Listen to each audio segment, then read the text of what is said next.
When you shoot a lot of sports, finding ways to make your gallery stand out gets harder and harder. So when I came across these incredibly unique shots from the Australian Open, I knew I had to recreate that concept, but on a basketball court. And today, I'm going to show you exactly how. What's up, everybody? Jaron Fritz, aka FrizzyVisuals. I'm a creative director for Colorado State Athletics with multiple years of professional sports and photography experience. And today, I'm taking you through my entire process from start to finish, showing you how I set up, shoot, edit, and construct a sports composite photo. And the best part about this walkthrough is how low the barrier to entry is. All you need is your camera, a relatively wide angle lens, and a tripod. So without further ado, let's head over to Mobi.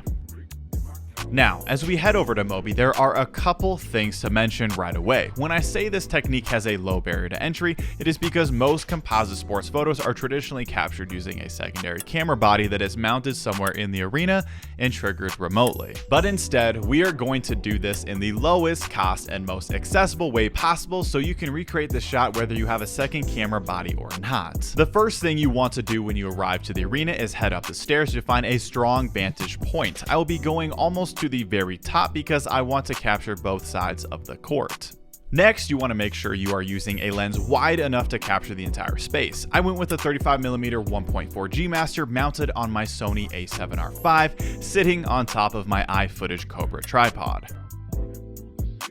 The reason the tripod is so important is because we will be capturing multiple action frames throughout the game with the goal of keeping the floor and background perfectly consistent so we can stitch everything together later. The only thing that should be changing from frame to frame are the players themselves. Once your setup is dialed in, the next step is just capturing your action frames. I decided to focus on the offensive end in both halves, so I was taking photos every time we were on offense. And if you're unsure what moments to capture, simply focus on photographing every shot attempt or a player dribbling up in the backcourt. From there, you can add as much creativity as you want by capturing moments that stand out, like an alley-oop dunk, for example. For reference, across both halves, I personally captured a total of 461 images. For settings on those photos, I shot everything on an ISO value of 1250, aperture at 1.4, and a shutter of 1/1000. That might sound a little unusual because you would normally think stopping down your aperture helps everything in focus, but at 35mm from that far of a distance, 1.4 still kept the full scene sharp, so I made sure to use manual focus so nothing shifted in between frames. Once the game has concluded, you can pack up, walk down the thousands of stairs you climbed up 2 hours earlier because this is where the real grind begins. You are going to have a ton of photos, but the Lightroom process is honestly pretty simple. Just import everything and edit one photo until it looks exactly how you want. Since we shot in a controlled environment where the settings and scenes stayed mostly consistent, you can copy those edits across the entire gallery.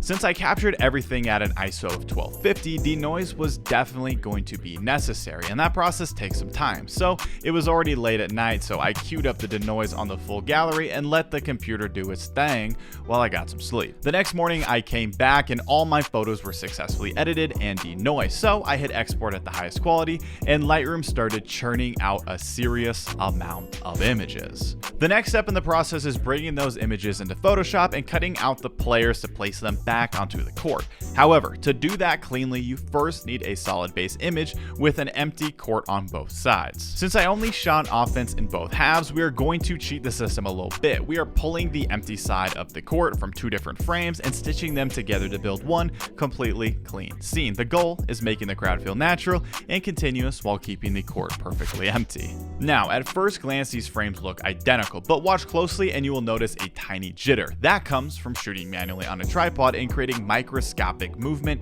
every time the shutter is pressed. A fully locked mount with a remote shutter would remove most of that, but the movement here is so small that Photoshop adjustments will take care of it quickly.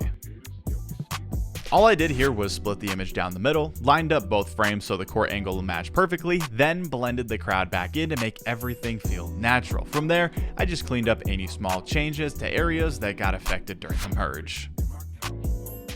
Now that we have a perfectly synced empty court, it is time to start rebuilding the game by dropping players back into the scene. You want to look for shots to help fill the court from every side, so I'm starting with this super clean jump shot from Brandon.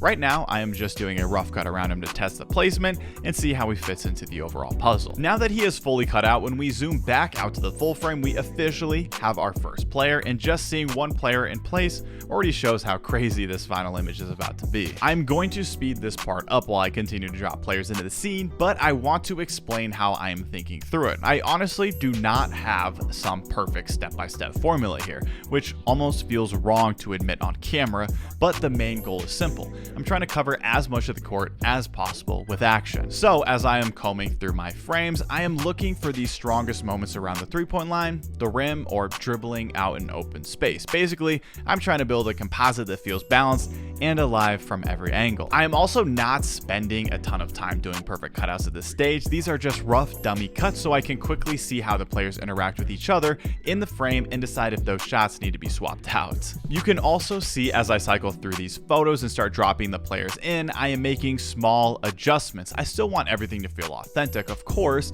but basketball has natural tendencies where players end up stacking up in similar areas, so sometimes I will shift a player slightly to balance out the composition and make the scene feel more evenly spread. As you can see, this is a very time-consuming process just figuring out which frames are the strongest, but I was really thankful I captured so many options because I ended up using photos I never originally thought would be keepers. And at no point did I think I would end up using 20 players on one side, but visually it created the strongest composition. So before locking myself into detailed cutouts, I wanted to confirm the balance worked across the full scene. So I repeated the same process on the opposite side. I am just scrolling through the second half and trying to find a unique action from every part of the court. I would definitely recommend shooting from a slight angle like I did here because it gave me way more variety, especially inside the key, and helped me capture moments I could not get from the opposite side.